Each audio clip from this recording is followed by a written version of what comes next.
চট্টগ্রামের ফৌজদারহাটে শুরু হলো মাসব্যাপী ফুল উৎসব। জেলা প্রশাসনের আয়োজনে উৎসবে থাকছে ১৩৬ প্রজাতির লক্ষাধিক ফুলের চারা।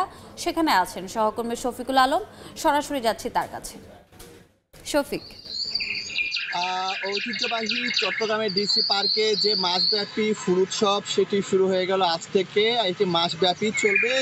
এই ফুল উৎসব উপলক্ষে সকাল থেকে কিন্তু শত শত হাজার হাজার মানুষ কিন্তু এই যে ডিসি পার্কে আসছে। আপনাকে জানিয়ে রাখি, এই যে ডিসি পার্কে এখানে এক সময় মাদকের আস্তানা ছিল, অর্থাৎ মাদকের রাজ্য ছিল, সেটিকে এখন ফুলের সাম্রাজ্যে করা হয়েছে। অর্থাৎ এখানে প্রায় ১৯৪ একর যে জায়গা রয়েছে সেখানে ফুল উৎসবের আয়োজন করেছে, এবং যেটি দুবাইয়ের মিরাক্কেল গার্ডেনের আদলে করা হচ্ছে বলে তারা জানিয়েছেন। এবং এখানে ৩৬ প্রজাতির ফুল এবং যে লক্ষাধিক চারা রয়েছে ফুলের, এবং সকাল থেকে কিন্তু জেলা প্রশাসনের উদ্যোগে কিছুক্ষণ আগে কিন্তু সচিবরা আসবেন এখানে, সেটি উদ্বোধন করবে। আপনি হয়তো দেখতে পাচ্ছেন এখানে যে ময়ূর, একমাত্র আরেকটি ময়ূরের মতো একটি দেখা যাচ্ছে, সেটি কিন্তু এই এর অন্যতম আকর্ষণ। আপনারা হয়তো দেখতে পাচ্ছেন এই ফুল উৎসব ঘিরে কিন্তু মানুষের মধ্যে এক ধরনের আগ্রহ রয়েছে, এবং এখানে জেলা প্রশাসনের অধীনে বিভিন্ন জায়গায় থেকে কিন্তু এখানে যারা আসবেন তাদের জন্য গাড়ির ব্যবস্থা রাখা হয়েছে,